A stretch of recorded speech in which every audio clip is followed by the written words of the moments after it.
미국에서 상상하기 힘든 일이 벌어지고 있습니다. 이제껏 돈이면 모든 것이 해결될 줄 알았던 상류층조차 연봉을 몇 배나 제한하고 몇 년을 기다려도 쉽게 만나지 못하는 사람들이 있습니다. 그들이 바로 한국인이라는데요. 대체 왜 미국의 최상위층조차 이들을 찾기 위해 줄을 서는 걸까요? 그리고 그 희귀한 존재를 내가 만나게 된다면 내 인생은 어떻게 달라질까요? 우연처럼 시작된 한 만남. 이제 그 놀라운 경험을 들려드리겠습니다.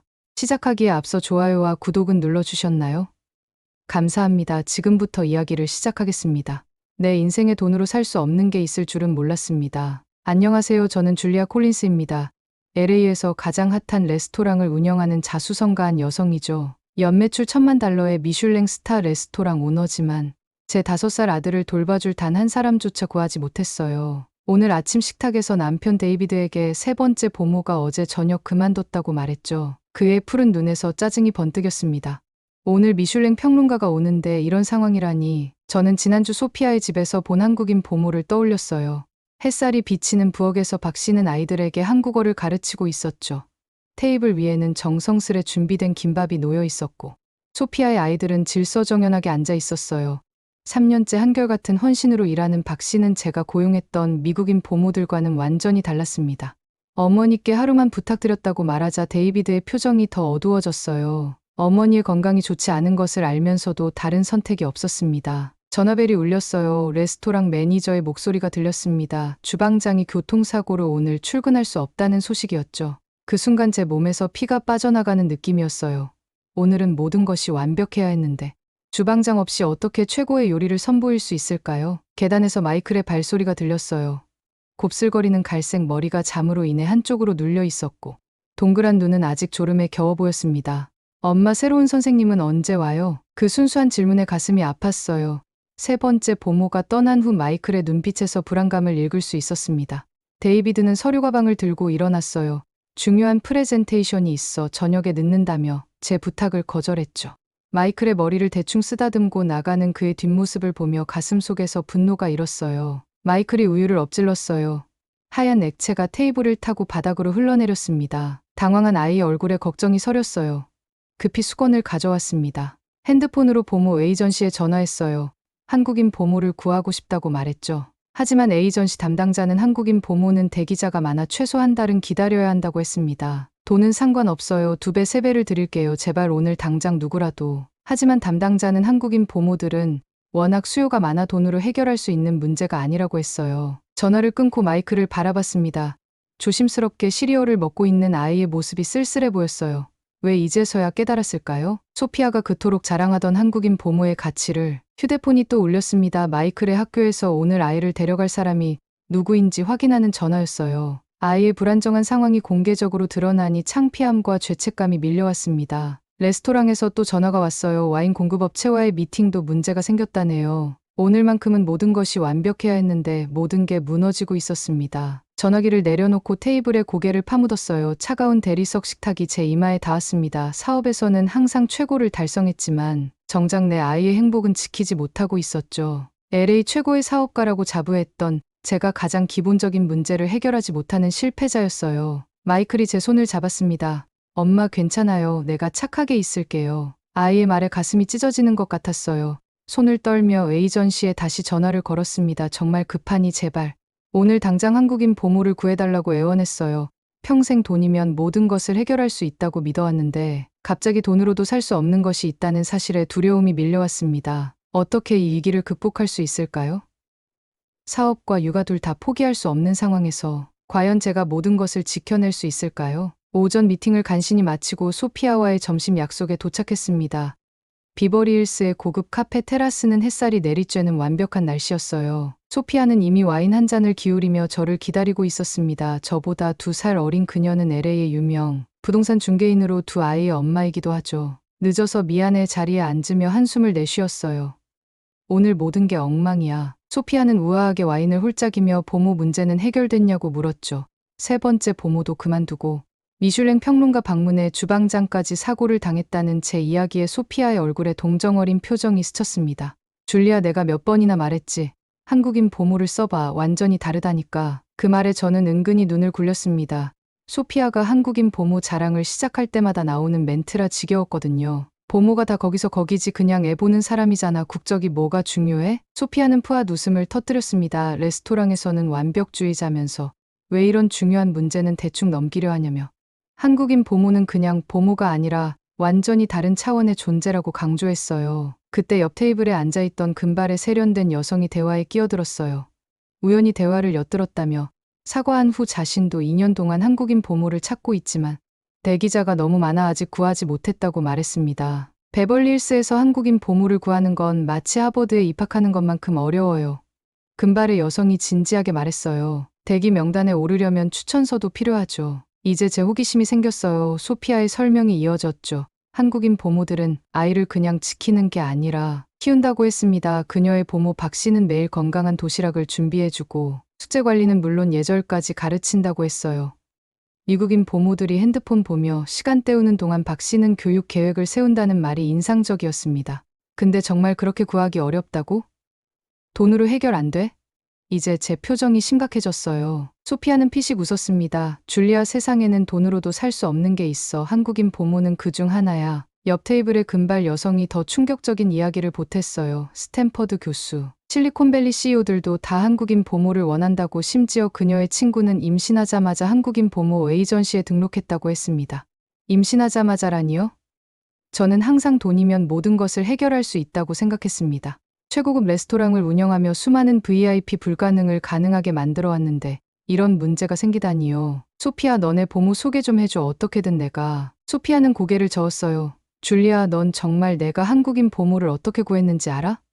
3년 전부터 대기 명단에 있었어. 그리고 한국 음식점에서 매주 식사하며 인맥을 쌓았지. 넌 지금까지 한국인 보모의 존재 가치를 무시해놓고 이제 와서 급하다고 해결되길 바라? 소피아의 직설적인 말에 기분이 상했지만 한편으론 맞는 말이었어요. 저는 항상 제 방식대로 일을 처리했고 원하는 건 뭐든 얻을 수 있었습니다. 하지만 이번엔 달랐어요. 소피아는 코리아타운에 있는 에이전시를 찾아가고 한국 식당에서 식사도 자주 하라고 했어요. 제가 코리아타운이라는 단어를 듣는 건 처음이었죠. LA에 살면서도 그곳에 가본 적이 없었어요. 정말 그렇게까지 해야 해? 그냥 평범한 보모로는 안 될까? 소피아는 진지한 표정으로 제 손을 잡았습니다. 줄리아, 한국인 보모는 그냥 선택이 아니라 투자야. 아이의 미래에 대한 투자라. 그 말이 제 마음에 와닿았습니다. 비즈니스에선 항상 최고의 투자를 해왔는데 정작 가장 중요한 아이의 교육엔 그냥 애 봐주는 사람이라고 생각했던 거였어요. 이제 한국인 보모가 왜 그렇게 귀한지 조금은 이해가 됐어요. 하지만 LA 최고의 사업가인 저에게도 이렇게 구하기 어려운 존재라니 자존심이 상했지만 동시에 더 간절해졌습니다. 소피아, 고마워. 정말 도움이 필요해. 처음으로 제가 누군가에게 도움을 구하는 순간이었죠. 성공한 사업가로서의 오만함이 조금씩 깨지기 시작한 순간이었습니다. 소피아와의 대화 후 일주일이 흘렀습니다. 레스토랑은 여전히 바빴고 주방장은 회복 중이었죠. 어머니의 도움으로 근근히 버티고 있었지만 어머니의 건강이 걱정됐어요. 사무실에서 머리를 감싸고 앉아있는데 알렉스가 노크하고 들어왔습니다. 알렉스는 제 레스토랑에서 3년째 일하는 20대 중반의 마케팅 담당자예요. 밝은 미소와 열정적인 성격으로 제가 신뢰하는 직원 중 한 명이죠. 줄리아, 당신 보모 문제 들었어요. 제가 도울 수 있을 것 같아요. 알렉스의 갑작스러운 제안에 고개를 들었어요. 그녀는 사촌을 통해 알게 된 한국인 보모를 소개해 줄 수 있다고 했습니다. 진짜 한국인이고 경력도 좋고 무엇보다 당장 일할 수 있다고요. 순간 가슴이 뛰었어요. 기적처럼 느껴졌습니다. 한국인 보모가 당장. 알렉스의 눈을 똑바로 쳐다봤어요. 정말.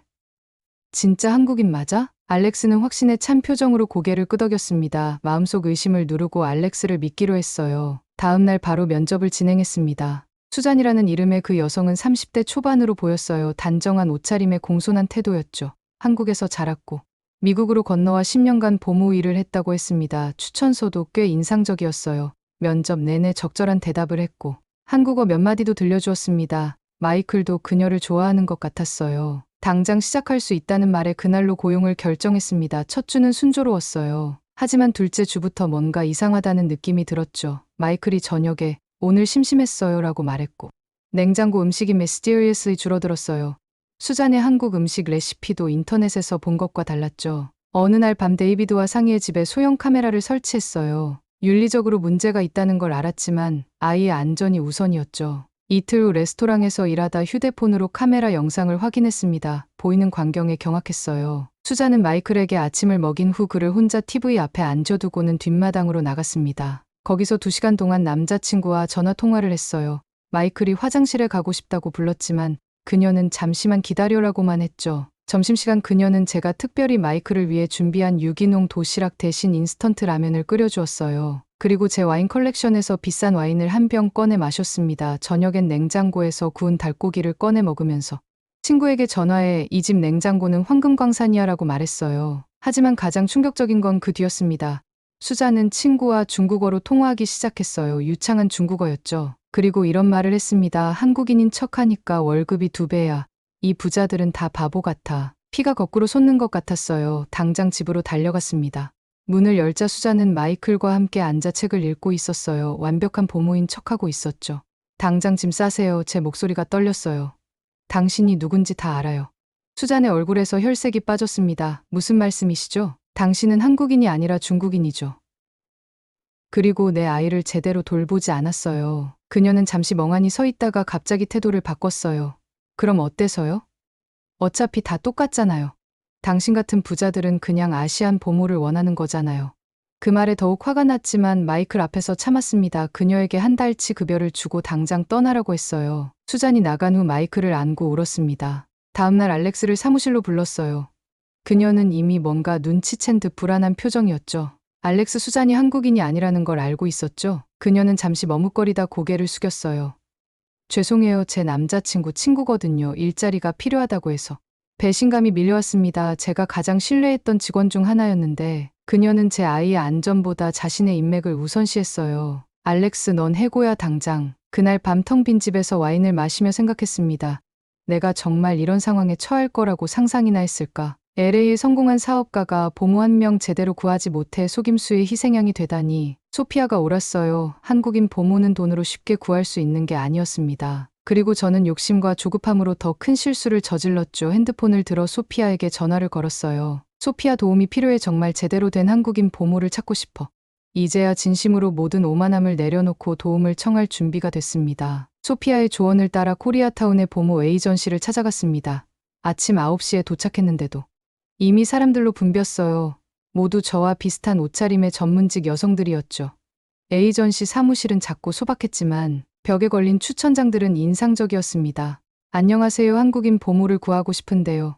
리셉션 데스크에 앉은 중년 한국 여성에게 말했어요. 그녀는 저를 위아래로 훑어보더니 담담하게 대답했습니다. 대기자 명단에 올려드릴게요. 보통 6개월에서 1년 정도 기다리셔야 해요. 6개월이요? 저는 지금 당장 필요한데. 목소리에 초조함이 묻어났어요. 여성은 안경을 고쳤으며 말했습니다. 모두 그러세요. 지금 저희가 관리하는 한국인 보모는 총 28명인데 모두 계약 중이에요. 새로 한국에서 오는 분들도 이미 대기 가정이 있고요. 혹시 추가 비용을 지불하면 빨리 구할 수 있을까요? 그 말에 여성의 표정이 약간 굳었어요.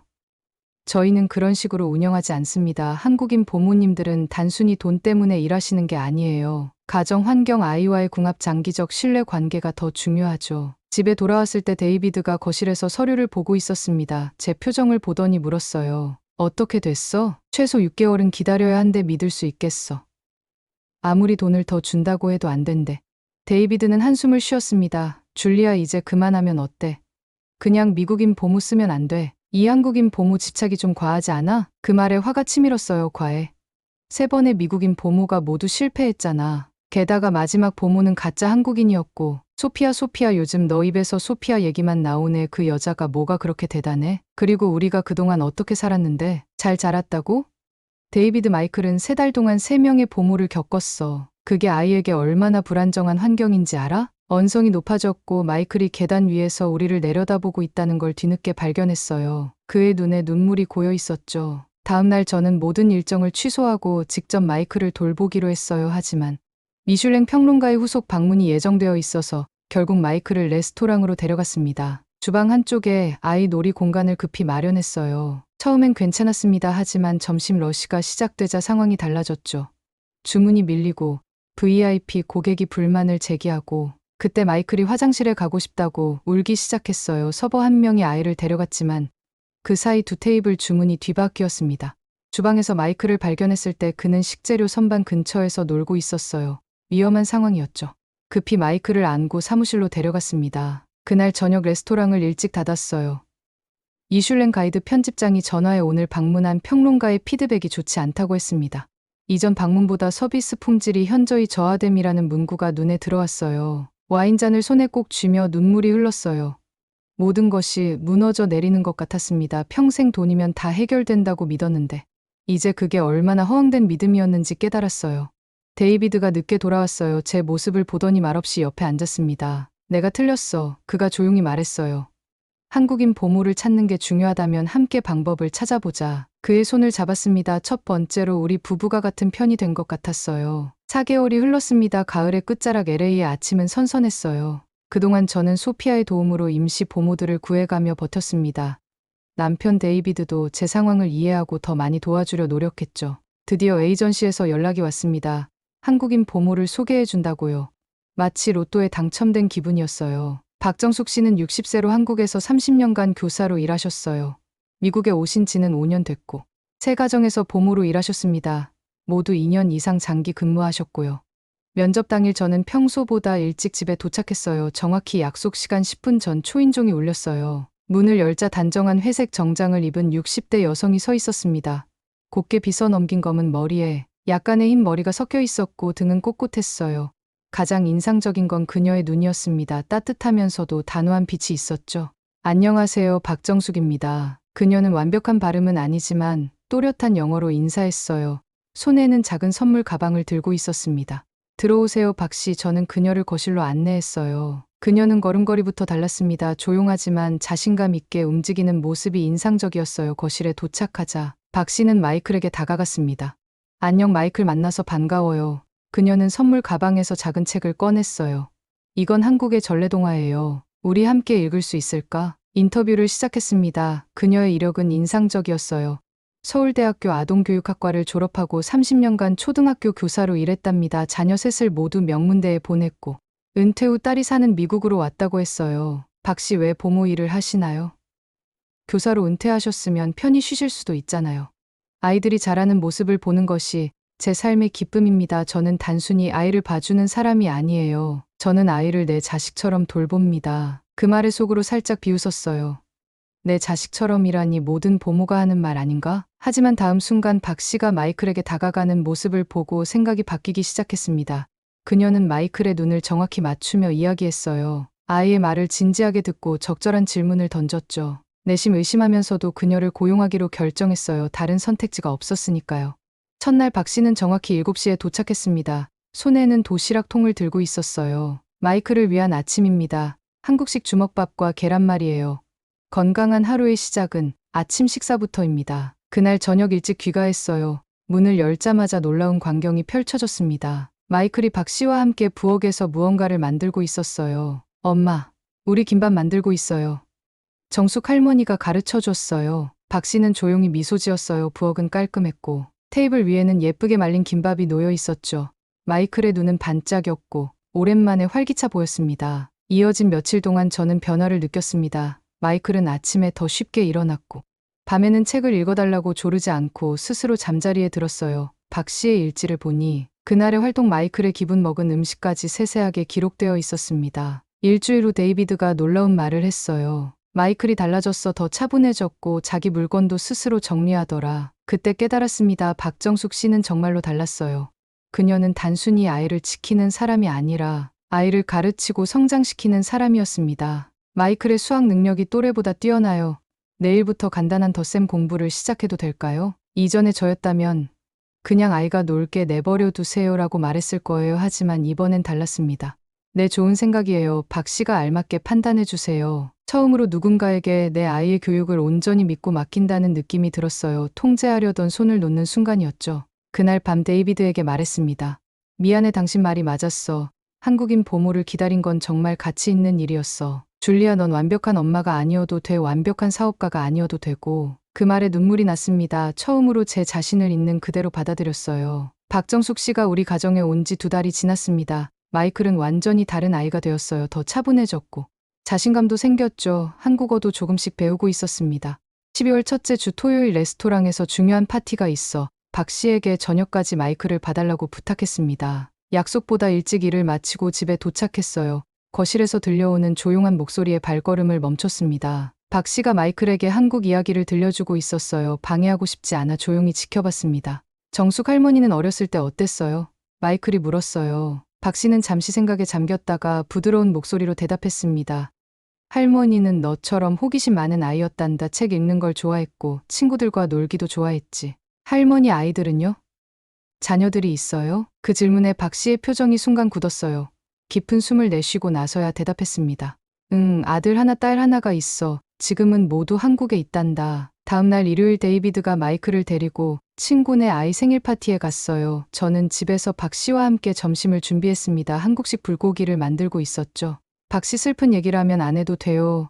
하지만 어제 마이클과 대화를 우연히 들었어요. 자녀분들이 한국에 계시다고요? 박 씨는 양파를 썰다 잠시 멈췄어요. 깊은 주름이 진 그녀의 손이 미세하게 떨렸습니다.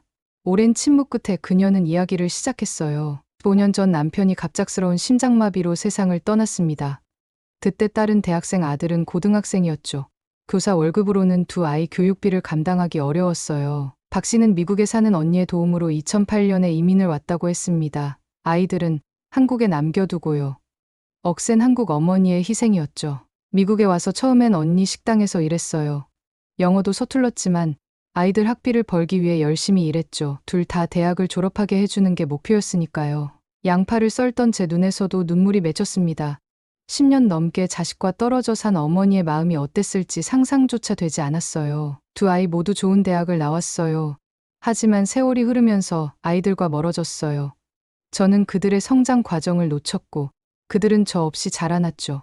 5년 전 은퇴하고 미국에 정착하면서 아이들에게 함께 살자고 했어요. 하지만 박 씨의 눈에 맺힌 눈물이 볼을 타고 흘러내렸어요. 두 아이 모두 한국 생활에 익숙해져 있었고 미국에서 새 출발하는 건 원치 않았어요. 저를 사랑한다고 했지만 함께 살 수는 없다고. 그래서 저는 결심했어요. 이제라도 다른 아이들에게 사랑을 주자고요. 아이를 직접 돌볼 순 없지만 다른 아이들에게라도 사랑을 주고 싶었어요. 그 순간 제 가슴이 무너졌습니다. 평생 통제력을 잃지 않으려 했던 제가 그날은 박정숙 씨의 품에 안겨 울었어요. 누군가의 어깨에 기대어 온 건 어머니 이후 처음이었습니다. 죄송해요. 전 항상 제가 대단하다고 생각했어요. 성공한 사업가 강한 여성 하지만 당신 앞에서는 아무것도 아니네요. 당신의 희생과 사랑은 제가 상상할 수 없는 수준이에요. 박 씨는 제 등을 토닥이며 말했습니다. 줄리아 당신도 훌륭한 어머니예요. 사랑하는 방식이 다를 뿐이죠. 그날 밤 데이비드에게 박 씨의 이야기를 들려주었어요. 그는 조용히 듣더니 말했습니다. 줄리아 이제 우리 가족이 4명이 된 것 같아. 그 말에 고개를 끄덕였어요. 네, 이제 박정숙 씨는 단순한 보모가 아니었습니다. 그녀는 우리 가족이었어요. 크리스마스와 새해가 지나고 3월이 되었습니다. 박정숙 씨는 이제 완전히 우리 가족의 일원이 되었어요. 마이클은 그녀를 할머니라고 부르며 따랐고 저희 부부도 그녀를 깊이 신뢰했죠. 그날은 평범한 저녁이었어요. 식탁에 둘러앉아 박 씨가 준비한 한국식 저녁을 먹고 있었습니다. 마이클이 갑자기 숟가락을 내려놓고 진지한 표정을 지었어요. 엄마, 아빠, 저 한국에서 공부하고 싶어요. 순간 데이비드와 저는 서로를 쳐다봤습니다. 5살 배기가 무슨 소리를 하는 건지 의아했어요. 마이클 무슨 말이니? 제가 물었어요. 정원이가 그랬어요. 한국 학교는 정말 좋대요. 수학도 잘 가르쳐주고 태권도도 배울 수 있대요. 저도 가고 싶어요. 정원이는 마이클의 유치원 친구로 최근 한국에서 1년간 살다 온 아이였어요. 평소라면 그냥 아이의 일시적인 관심으로 넘겼겠지만 마이클의 눈빛이 달랐어요. 진심이었습니다. 그건 쉬운 결정이 아니야, 마이클. 데이비드가 조심스럽게 말했어요. 아니에요. 정원이는 한국에서 로봇도 만들었대요. 그리고 거기는 모두 정숙 할머니처럼 아이들을 잘 돌봐준대요. 박 씨는 조용히 미소 지었습니다. 마이클의 말에 데이비드는 눈살을 찌푸렸어요. 마치 이게 다 박 씨 때문이라고 생각하는 것 같았죠. 그날 밤 마이클이 잠든 후 거실에서 데이비드와 이야기를 나눴어요. 말도 안 돼. 5살짜리가 뭘 안다고 유학을 가겠다는 거야. 데이비드가 화를 냈습니다. 그래도 마이클의 의견을 존중해줘야 하지 않을까. 제가 조심스레 말했어요. 줄리아, 이게 다 박 씨의 영향이야. 아이에게 한국이 얼마나 좋은지 계속 이야기하니까 이런 거잖아. 그때 부엌에서 차 한 잔을 들고 나오던 박 씨가 우리 대화를 들었나 봐요. 그녀는 차분하게 다가와 말했습니다. 죄송합니다. 제가 마이클에게 한국을 자랑한 적은 없어요. 하지만 제가 해결책을 제안해도 될까요? 만약 마이클이 정말 한국에서 공부하길 원한다면 제가 함께 가겠습니다. 데이비드는 즉시 반대했지만 저는 생각에 잠겼어요. 잠시 후 제가 물었습니다. 정말 함께 가주실 수 있으세요? 박 씨 자녀분들도 만나실 수 있고. 박 씨의 눈에 눈물이 맺혔어요. 네, 좋은 기회가 될 것 같아요. 마이클에게도 저에게도요. 데이비드는 자리를 박차고 나갔습니다. 그날 밤 그는 소파에서 잤어요.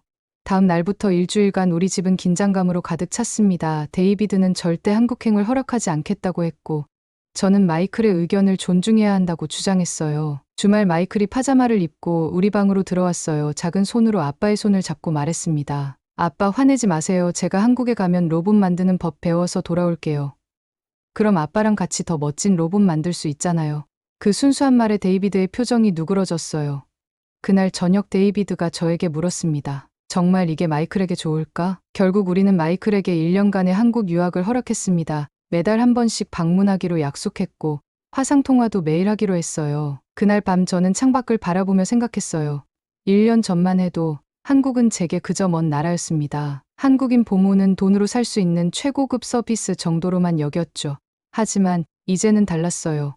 한국은 제 아들이 꿈을 키울 나라가 되었고, 박정숙 씨는 단순한 고용인이 아니라 가족이 되었습니다. 엄마, 도착했어요. 인천공항 도착장에서 마이클의 목소리가 들렸습니다. 이제 15살이 된 그는 훌쩍 커서 제 어깨까지 자랐어요. 환하게 웃는 얼굴은 어릴 때 그대로였지만 한국어와 영어를 자유자재로 구사하는 모습은 10년 전과 완전히 달랐습니다. 옆에서 박정숙 씨가 환하게 웃고 있었습니다. 이제 70이 넘은 나이지만 여전히 꼿꼿한 자세로 우리를 맞이했어요. 그녀의 머리카락은 완전히 하얗게 변했지만 눈빛만은 10년 전 그대로였죠. 처음 1년 유학이 끝난 후 마이클은 한국 생활을 너무 좋아해 계속 머물기로 했습니다. 박 씨의 보살핌 아래 국제학교를 다니며 한국 문화를 깊이 배웠죠. 물론 우리도 3개월마다 한국을 방문했고, 여름방학에는 마이클이 LA로 왔습니다. 정숙 할머니 짐은 제가 들게요. 마이클이 박 씨의 캐리어를 자연스럽게 받아들었어요. 공항에서 나오며 10년 전을 떠올렸습니다. 보모를 구하지 못해 절망하던 순간 가짜 한국인 보모에게 속았던 경험, 그리고 진짜 한국인 보모 박정숙 씨를 만나 인생이 바뀐 순간까지 모든 것이 꿈처럼 느껴졌어요. 레스토랑은 더욱 성장해 미슐랭 2스타를 받았고 한국 분점도 오픈했습니다. 데이비드는 투자은행을 그만두고 저와 함께 사업을 하고 있어요. 저녁에 집에 도착했을 때 모든 것이 준비되어 있었습니다. 소피아와 그녀의 가족 친구들이 모여 마이클과 박 씨의 귀국을 축하해 주었어요. 줄리아, 기억나? 내가 한국인 보모를 구하겠다고 발버둥 치던 때. 소피아가 와인을 건네며 웃었어요. 물론이지, 그때 난 보모가 다 거기서 거기지라고 생각했었잖아. 우리는 함께 웃었습니다. 테이블에는 한국 음식과 미국 음식이 어우러져 있었어요. 불고기, 김치, LA 갈비, 파스타, 두 문화의 완벽한 조화였죠. 마이클이 자신의 한국 생활을 이야기하기 시작했습니다. 로봇 경진대회에서 우승한 이야기, 태권도 검은띠를 딴 이야기, 한국 친구들과의 추억. 그의 눈은 반짝였고 모두가 그의 이야기에 빠져들었어요. 그런데 엄마, 내가 미국에 돌아온 진짜 이유는 말이야. 마이클의 진지한 목소리에 모두가 주목했습니다. 난 컴퓨터 공학을 공부해서 교육용 로봇을 만들고 싶어. 미국과 한국의 장점을 결합한 교육 시스템을 개발하는 거야. 정숙 할머니가 내게 가르쳐준 것처럼 다른 아이들에게도 양쪽 문화의 좋은 점을 전하고 싶어. 박 씨의 눈에서 눈물이 흘러내렸습니다. 우리 모두 그녀를 안았어요. 그 순간 저는 깨달았습니다. 10년 전에 시작된 한국인 보모 찾기는 단순한 육아 도우미를 구하는 과정이 아니었어요. 그것은 제가 진정한 가족의 의미를 배우는 여정이었습니다. 다음 주 우리는 박 씨의 이름으로 재단을 설립했어요. 박정숙 교육재단은 미국과 한국의 교육 교류를 지원하고 양국의 아이들에게 장학금을 제공합니다. 마이클은 그 재단의 첫 번째 인턴으로 일하기 시작했죠. 저는 이제 더 이상 완벽한 통제를 추구하지 않아요. 대신 사랑과 신뢰를 바탕으로 관계를 쌓는 법을 배웠습니다. 데이비드, 마이클, 그리고 박 씨, 이 모든 사람들과 함께하는 삶은 제가 상상했던 것보다 훨씬 풍요롭고 아름다워요. 누군가 우리 가족을 보고 이상하게 생각할지도 모르겠습니다. LA의 성공한 레스토랑 오너 부부, 한국과 미국의 문화를 모두 이해하는 10대 소년, 그리고 70이 넘은 한국인 여성. 하지만 우리에겐 이게 완벽한 가족이에요. 이제 우리는 그녀를 보모라고 부르지 않습니다. 그녀는 우리 가족, 우리의 할머니입니다. 때로는 가족이란 혈연보다 더 깊은 인연으로 맺어지는 법이니까요. 오늘은 한국에 대한 편견을 가지고 깔보던 줄리아 콜린스 씨의 한국 경험을 담은 사연이었습니다. 오늘의 사연 어떠셨나요? 오늘의 사연이 좋으셨다면 구독과 좋아요 부탁드립니다. 끝까지 시청해 주셔서 감사합니다. 행복한 하루 보내세요.